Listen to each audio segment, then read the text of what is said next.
আসসালামু আলাইকুম দর্শক, সবাই কেমন আছেন? আশা করি অনেক অনেক ভালো আছেন।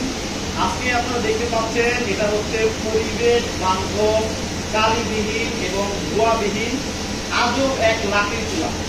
গ্যাসের যেতে অনেক কম খরচে এই চুলা কিন্তু রান্নাবান্না করা যাবে। তো আজকের এই ভিডিওতে আমরা এই চুলা সম্পর্কে বিস্তারিত জানবো হচ্ছে আদনান ভাইয়ের কাছে। ভাই আসসালামু আলাইকুম। ওয়ালাইকুম আসসালাম। ভাই কেমন আছেন? জি আলহামদুলিল্লাহ ভাই ভালো আছি। আপনি ভালো আছেন? জি আলহামদুলিল্লাহ ভালো আছি।